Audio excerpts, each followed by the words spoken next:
So you grew up in South Africa, you grew up in Soweto, and you had a relatively, would you say, normal upbringing? Yeah, yeah. Whatever normal means. What does being South African mean to you? The only thing I know is South Africa.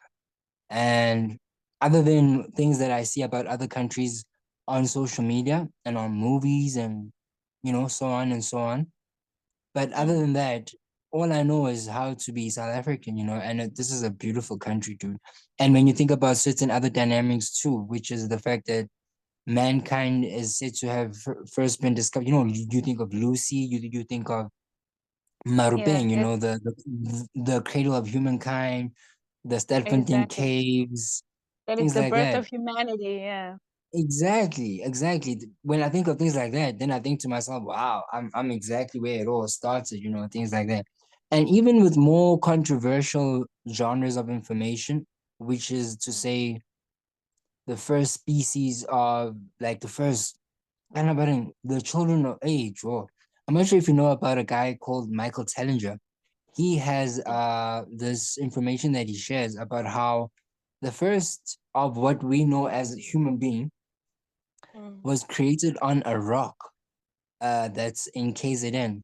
I think it's Wow. referred to as, yeah, apparently. And apparently this rock, I think Imvelalelang or something like, woo, woo. My fellow South Africans are not going to be happy to know how ill-informed I am about the name of that rock. No. This Uh-huh. rock is said to be, and this rock is said to be perfectly aligned. I'm talking about perpendicular, like aligned with the center pyramid, because there's three pyramids in Egypt, right? The center Yes. one, the very top there, is said to be aligned with this rock. So it's very significant. And it's said to be the birthplace of the first human being, other than Marupeng and all of that, to South Africa again, you know what I mean? Mm. And also when I think about all the minerals that we're treading on, the gold, the diamonds, the platinum, all of those dynamics and all of that also kind of makes it a place that has me feeling proud that hey, I'm South African, you know what I mean? But I Yeah. think being alive as a human being is bigger than all of those things, you know what I mean? On to the next question, right? Are there any cultural practices or traditions from your community that have shaped your identity, but that you also do not necessarily agree with? When you Yeah. say culture, does religion in any way fit in that? It does. It does. It does, because there are a lot of cultural practices that we do that have to do with religion, especially in African societies. Because culture isn't only tradition. It's not only what our ancestors believe. Culture, it changes throughout generation. Culture is something that is made based on what community and how people live together. So yeah, definitely. Okay, well, yeah, so I guess having the Christian background that I did, don't identify as a Christian anymore. In fact, I am in disagreement, complete disagreement with everything Christian or religion, you know what I mean? But Yeah. a lot of who this is today comes from that, you know what I mean? And also, so you notice like the slaughtering of animals and things like that. Yeah. Yeah. Uh-huh. I've had the experience once where there was a funeral in my neighborhood, and they got the bow, you know what I mean? We Yeah. refer to it as inkunzi, plaman, you know. And Inkunzi. there was a time when I thought I was going to be vegetarian, dude. I didn't want anything to do with bloodshed, even if it's Is it animals, is it you know what I is mean? it is it because of this specific experience? No, but Oh, this okay. experience is something that it's a highlight. It's a highlight, at least to me it is. Where there was this funeral and there was this bull on this van, right? And we had to now pull it off the van so that it can be, slaughtered. But we couldn't. A whole bunch of us young, strong men, and we couldn't pull the bull off the van. And so the guy that bought the bull, the driver, he said, okay, and in circumstances like this, it means we need to put it down while it's on the van. And so he lifts the knife and then he says, Indoda is Tembi, like the man that trusts himself. Here's the knife. We need somebody who's going to do it. So I stared at all of these guys who, thought to myself, I've never done this before, but I trust myself. That's one thing. And so I stuck up my hand and I said, okay, cool, I'll do it. And When you think about Africa as a whole, what comes to mind? Like, what is the one thing that comes to mind when you think about Africa as a whole? a powerhouse. The powerhouse? When I think about Africa as a whole, I think about, this is probably going to sound weird, but I think about brown people. Black Serious. people. Yeah. Black people. Yeah, black people. I think about Menelin. black. Menelin. Menelin. Yeah, Definitely. yeah. Definitely. That's what I think about I when don't, I think about Africa as a whole. I just think about, the first thing I see is melanated people. That's what I see. That's and what I but then see. And the reason why I said powerhouse is because when I think about the fact that Africa is more, the white man benefits a lot more from what Africa has to give to the world. And that's why I said powerhouse, because I'm thinking about how the melanated people, which first come to mind when you say Africa, are the most hungry people in the world. But we live on the piece of land that's basically the bread bin. That's basically the reason why the world can even thrive. Yeah, You know what? we are the source. We are the We source are the and we are source. the resource as well. So it's like, yeah, we are So the how source is it and we that are the the resource. melanated brother is the most struggling human being on this planet?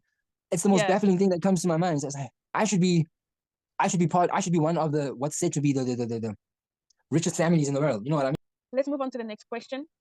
The next question is, what do you think unites us as Africans despite our differences? And don't say it's because we're black. It's because we're black. Mm. What do you think? Ubuntu. Yeah, okay. Let's see. Ubuntu.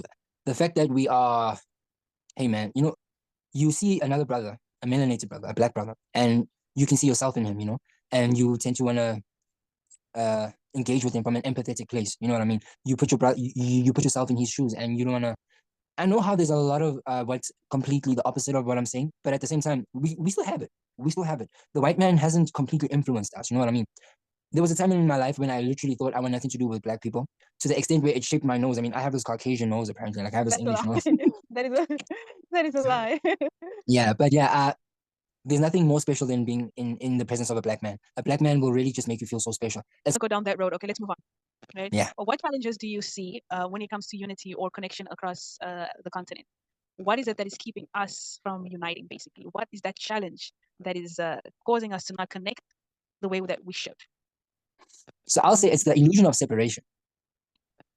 The fact Mm. that we have so many different ways that we can identify. And if you don't identify in the manner in which I identify, and then it's like, there's two separates now. And I feel like that's the biggest problem here. I'm Kaiser Chiefs and you are Orlando Pirates. That's one more thing that separates us. I subscribe to this religion, you subscribe to that religion, yeah, that's the whole. I feel like it's the seed of colonialism because it's the It work of the white is. man, right? So it's the seed of colonialism, yeah. Exactly. Because we are not different. I mean, we have differences, but we are not different at all. Yeah, we are not Africa is different at all. so At all. wow, it's so similar in so many ways. In so many ways. And this is actually one of my biggest goals is to help the continent in that kind of way to help young Africans stop and really see that this continent is ours, that we are the same even with our differences. We have a lot of similarities. Our experiences are very similar. Our lived societies are very similar too. For us to really come together and see each other as brothers, as humans. And I think that's it. I think the differences that we have is, like you said, it's an illusion. It's an illusion. Just like the borders that we have was created, it's also an illusion. It's not real. And so that's what I'm doing my best to try with this project, to try and alert and have Africans talk to each other, even through the language barriers or whatever, just for us to understand that we are very much the same. And I feel like the social media platforms are actually helping us in that respect. In many ways, we are seeing that the average African is the same on TikTok and everything. People making their videos and showing how they live, and you see one person in Mali, and you see another person in here in Angola, and you see the other one in South Africa, and you start to understand that, wow, okay, even our townships are the same. Even our ghettos are the same. So so for sure, this is something that I want to spread more of. It's we are not different at all. We are the same. We are not different. We are one. We are so the same, dude. It is one thing. One. Yeah. I totally agree. All right, let's move on. What role do you think young Africans can play in shaping the future of Africa? What do you think that we can do, that young Africans should be doing to shape the future of Africa? I think more than anything else, we need to do a lot more of proper history, and when I say proper history, I'm not the history they give us in our educational system today. That is bogus history, you know what I mean? But sitting down with elderly people or our elderly black folks and really starting to get a proper sense of a grasp as to where it is that we really come from and what things were like back then. But this white man influence, dude. A lot of I'll give an example with my aunt. My aunt is so big on the whole Christian thing. So we just need to do our research. We need to do our research. But even that, that's a big question. I hear you saying we should move away from religion. That's what I hear you saying. Because it's I think it's the biggest. Hey, dude, religion was the black man's downfall. it I was think I agree devised with you. for I that. totally agree with you 100%. Like 1000% actually. I think we should move away from religion and move more into spirituality. We should move Definitely. away from religious teachings and more to spiritual teachings. We also definitely need to learn about our ancestral beliefs, understand that, Exactly. stop villainizing what it is that is our spirituality. Stop thinking that all of it is witchcraft, all of it is evil, because that is simply not true. Connect more in the community, in Yeah. your Yeah. own community where you are, Yeah. Yeah. to actually, reach out to the youth, to have communities where where we're actually together, where we're able to talk to each other. This is not just in different countries, but I mean in your own community where you are. In your own community, exactly. I get what you mean. Yeah. The ones Mhm. most closest to you, you know what I mean? And if Exactly. everybody's doing that from where they are, then and also social media is doing a lot for us because we can also do this on a digital platform. You know what I mean? Exactly. So we first have That we have a very toxic structure of hierarchy in African families, right? And I think that is terrible because there's a lot of that dynamic where the older people are always right, no matter what, no matter what they're doing, how they're doing it. That is something that is so terrible because a lot of Africans, especially just in an individual sense, they grow up with a lot of distorted understandings of family and all of that because of all the problems that they face within their own families. And I think older people have this way of being and thinking also because of religion, because of how religion taught them how to be and how to behave. spot on. But also because of our cultures, because in our culture there is also that toxic hierarchy thing that happens a lot, where the elder, the elder, and they I'm put so right much and you wrong. exactly they put so much emphasis on that, and so that is also that really needs to be addressed in an individual way, like in an individual way, because the more we work on that, the less we'll have young Africans growing Mm. up with these kinds of mental issues. Yeah. Yeah. And these emotional issues, and the more we can deal with You that, the know, more we'll be able to you create. say that. I'm sorry to interrupt you. I'm so sorry to interrupt No, you. go ahead, go ahead. You this my brother that I live with now, Mm. who he is when it's just the two of us, né?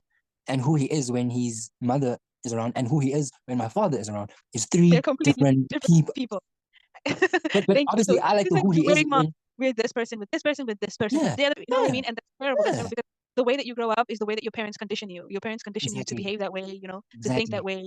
Yeah, to perform for them and not to be yourself. Ah, So to perform. Because when it's a he's just lot. with me, I'm always shocked. I'm always shocked. I'm thinking to myself, I wish my father was there because sometimes he's irritating me how he is when it's just the two of us. And I'm like, I think I need that little bit of like an obedient him suddenly. Like I'm not liking what you are suddenly now. I need you to be listening to me right now. It's like when my father's around, I like how you're, yes, Abudi, yes, brother, yes. Much of that we put so much of who we are to the side so that we can please a bunch of people, out of the name of respect. But we all know Respect. that that's not it. Yeah. That's not it. So That's not it. so definitely a lot of shadow work. I mean, I feel like a lot of Yeah, shadow work. That's the generational word. trauma. Yeah, that we need to do. We definitely need to do in our community. All right. So Yeah. we are at the last question. All right. If Already? you share, yeah, if you could share one message or story or truth with the rest of the continent, what would it be? Wow. Be true to yourself. You know what I mean? Always, always, always, always considering to what degree that it could touch the next person. You don't want to be making other people upset and all of that. No, no, no. I don't agree with any of that. None of that. But there is a sense of yourself. There is a part of you, that your inner child, that you can attend to. There is a sense of beingness that you can express yourself from, which will allow yourself to feel a bit more free, to feel a bit more fearless about allowing other people to really get to understand who you really are on the deepest and most, from the depths of your beingness. You know what I mean? Without being disrespectful. It's easy. It is so easy. We've come to a place in our lives where we're afraid of letting others know who we are because the society doesn't agree. I love that. You are a deep soul. You really are very bright. You really shine. And you It have takes this one to know one. amazing energy. It Thank you. takes one to know one. It takes one to know one. You are this amazing energy and you're just this burst of light. And I, I know that you do this, but I'm just gonna say just carry on, sharing all of that energy that you always do, with not only yourself but with the youth. If you can get in front of people, especially young children, and share all of that. I feel like that is something that the world needs. I feel like that is something that children need around in our society. So do a lot of that. You are really a sparkle, and we have reached the end. We have reached the end of our questions. Yeah, It yeah. has been such a pleasure talking to you. It's been a pleasure. It's been a pleasure. It's It's been been so amazing. good catching up. There were so many problems in the beginning, but we The powered devil is through. a liar, right? But the devil Yeah, is the a devil liar. is a liar. Definitely, definitely. So the fact that you give the platform for people like me to express themselves and to just have the floor to feel safe and to feel like this is where I'm appreciated, this is where I get to engage with people who understand it and are looking for it, then wow, you've really just look, I've grown a lot just in this conversation. I never knew I was at this degree. Now I know, and moving on to bigger things now, moving on to bigger things. God, this was an amazing conversation. I really like speaking to you. I hope to have more conversations with you as well. And you're right, this was a very beautiful and amazing kickstart with all these problems that you still pulled through. But yes, we will have more conversations going on moving forward from here.